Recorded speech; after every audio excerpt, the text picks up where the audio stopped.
You need to pay that $3,000 bill your daughter racked up at my steakhouse.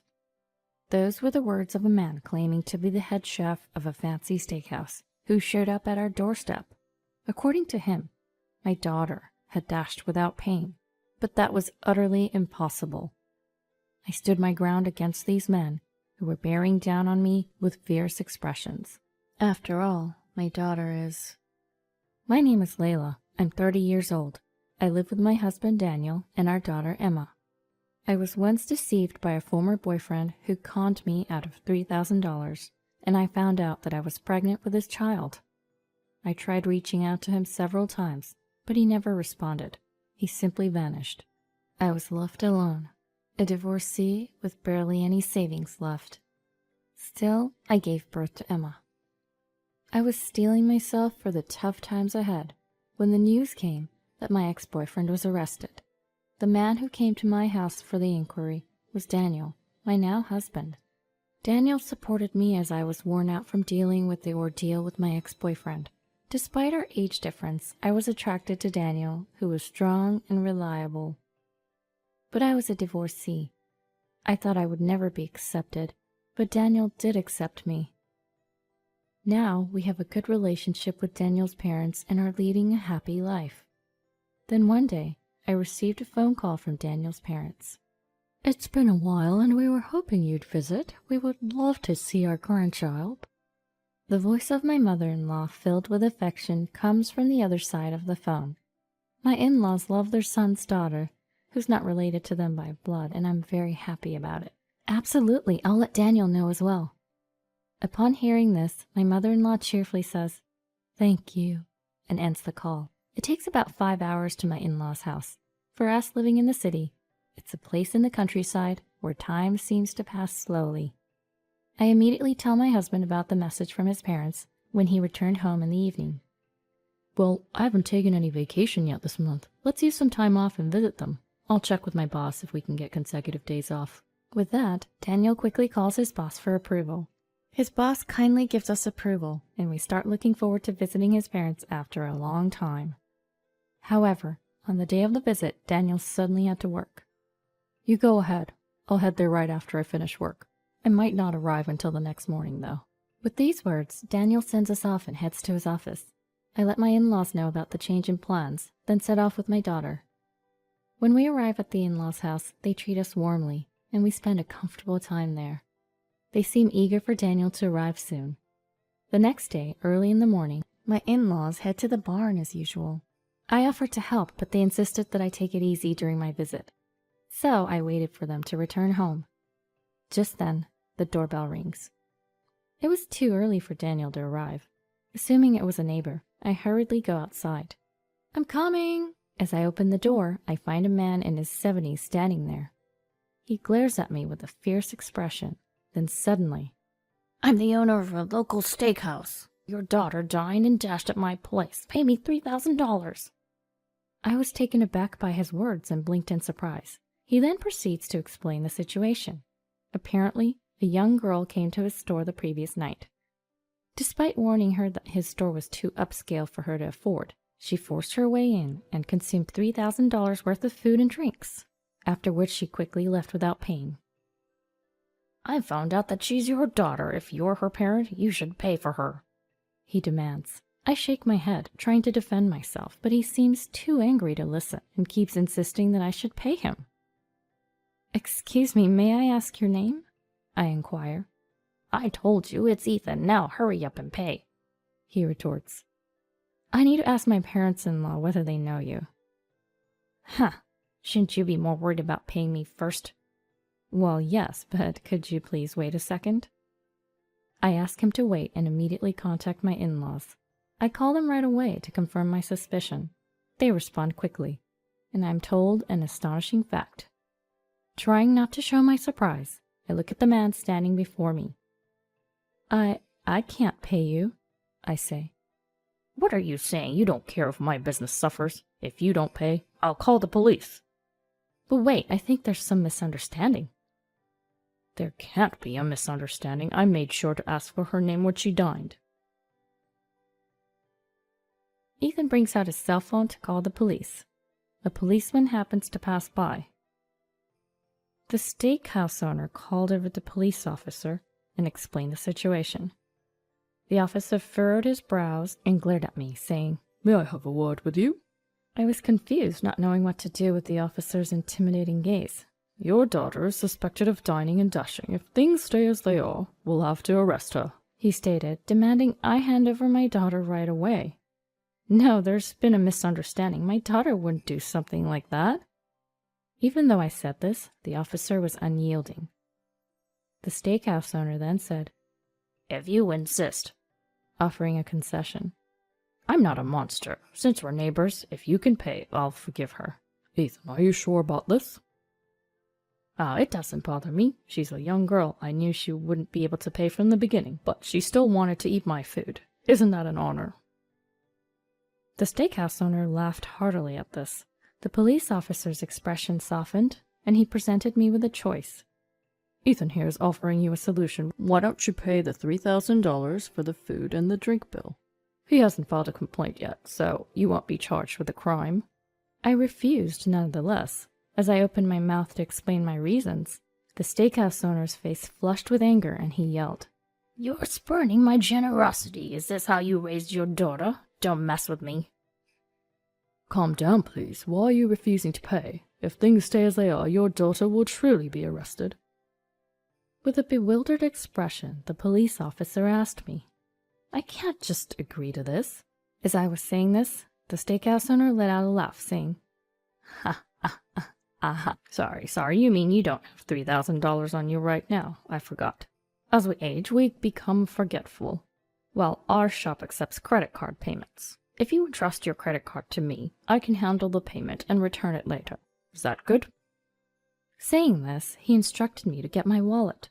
I refused, saying it was too risky to entrust my credit card to someone else, and offered to go along with him to handle the payment.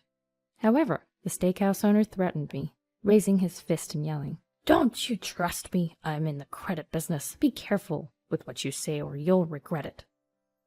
"Why can't I accompany you?" When I asked this, the steakhouse owner started yelling again. "Because you are disrespecting me.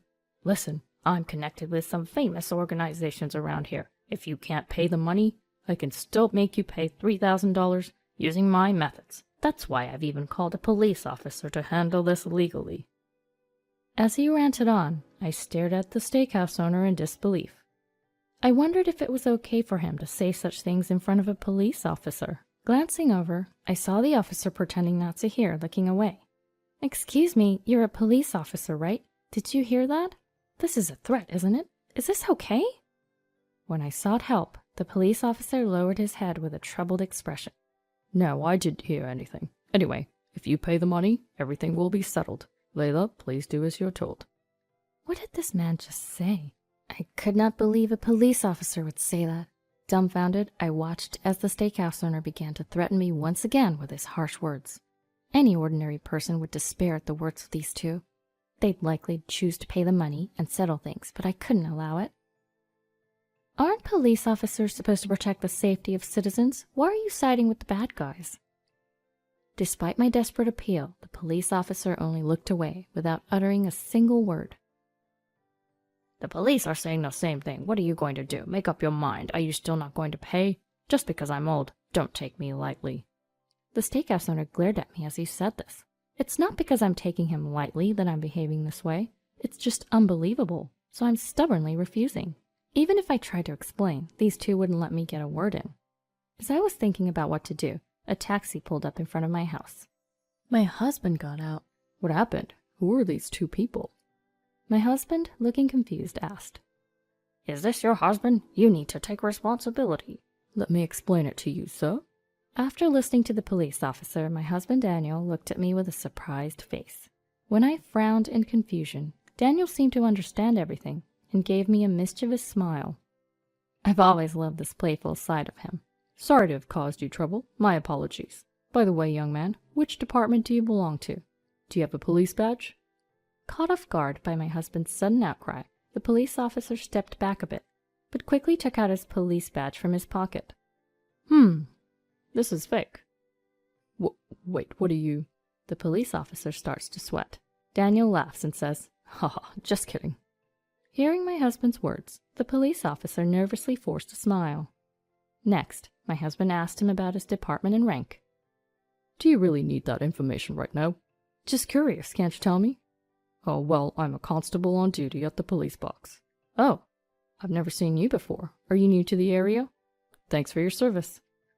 Yes, I'm still new." "So, would you mind if I contacted your station? Is it okay to use the name written in your badge earlier, Grayson Martin?" As my husband asked this while taking out his phone, the police officer quickly grabbed his hand. "Before that, about the issue with Ethan, I would appreciate it if you could tell me whether you can pay or not." The police officer urged my husband for an answer. The steakhouse owner, Ethan, seemed to have been completely overwhelmed by my husband's pace, and his fierceness from earlier had disappeared. "You take responsibility. You're the husband, right?" "Yes, but I don't have a job that earns that kind of money." "That doesn't mean you can dodge your bills." Unfazed by Ethan, Daniel just shrugs it off and says, "Oh, well." "Oh, one last thing. Can you tell me your gun's serial number?" "What? Why, it's not something I can easily tell you." "Huh? That can't be.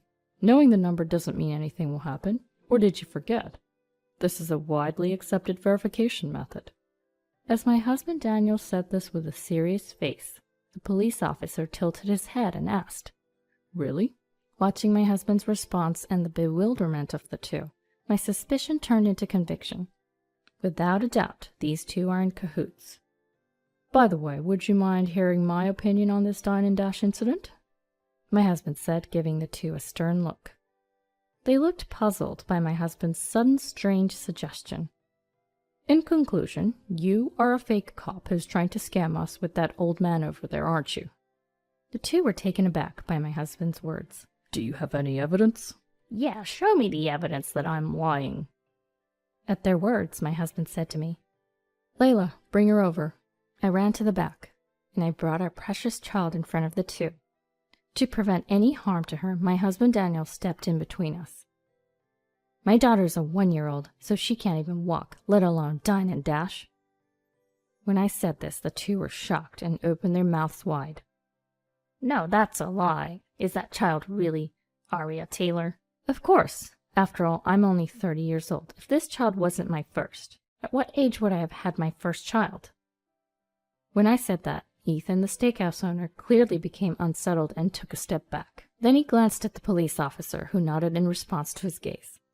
"Oh, it seems that the dine and dasher was someone else. My apologies." The police officer and the steakhouse owner were about to run off. Then Daniel stepped in, encircling them so they couldn't escape. I immediately retreated to the entrance and watched the two through a gap in the door. "Could you perhaps let me through?" "No, we won't let you escape. You might be scammers. We won't allow it." Don't mess with me. I'm a police officer. If you don't let me through, I'll arrest you for obstructing an investigation." The officer tried to forcefully shove Daniel aside, but Daniel nimbly circled back in front of him. "My apologies for not introducing myself earlier. I'm Daniel Taylor, Chief Inspector of the New York Investigation Division." With that, Daniel pulled out his police badge from his pocket. It was a genuine police badge shining there, not some cheap imitation, like the one the young officer had shown earlier. "Well, what? Liar, I'm the real deal." "Whether you're real or not doesn't matter. You've committed fraud, haven't you? It's a disgrace for a police officer. Do you understand what the investigation division does?" "Well, what are you talking about?" "You don't know what the investigation division is? The division is responsible for investigating intelligent crimes, such as fraud, embezzlement, counterfeit money, election violations, financial crimes, defamation, and high-tech crimes. In other words, it deals with criminals like you." Saying this, Daniel quickly took out handcuffs and began to arrest the two. The two couldn't resist the professional, and they were quickly apprehended. Daniel then immediately took out his phone and said, "I've apprehended fraudsters on the spot. This is outside my jurisdiction. Please send officers from the designated area over here immediately." Upon hearing Daniel's words, the faces of the two scammers quickly turned pale. "But please forgive us. We were just desperate for money. It's our first offense. Please let us go." Just then, my in-laws arrived with the police. "Are you okay? Sorry we're late. This guy couldn't explain things properly. Whatever. Wait, you're here too. What a relief. My in-laws said that, pulling me and our daughter in to hug us. I had been on edge this whole time, but I could finally relax and breathe a sigh of relief. The two were loaded into a police car. At first, I thought that old man was the only fraudster. When I called my in-laws, I asked if a man named Ethan lived in the neighborhood. My in-laws didn't know the name. They've lived here a long time and know everyone that lives around here. If they didn't know him, that meant this Ethan did not exist here. More importantly, my daughter is only 1. She couldn't possibly have done and dashed.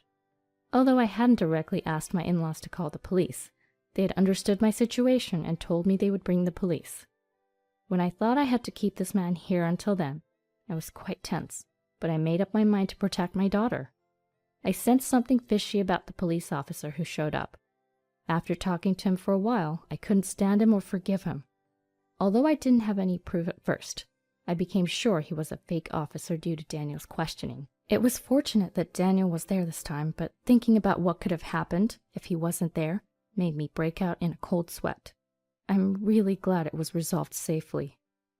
After that, thanks to Daniel and the officer in charge of the area, the case involving the 2 fraudsters were closed. When they were investigated, it seemed a lot of charges were lined up one after another. Daniel sighed and told me the story. He looked somewhat sad and angry at the same time. Also, it seems that these 2 fraudsters were not part of an organization. Their faces became known to the entire country thanks to the news. As for me, thanks to the consideration of Daniel and my in-laws, I was able to stay at their home one more day. Also, the news that Daniel had arrested the fraudsters quickly spread, and all the neighbors brought over a bunch of fancy food, and the gathering quickly turned into a party. Our daughter also seemed to be having fun and didn't cry at all that night. I was savoring my happiness as I looked over at my daughter's face.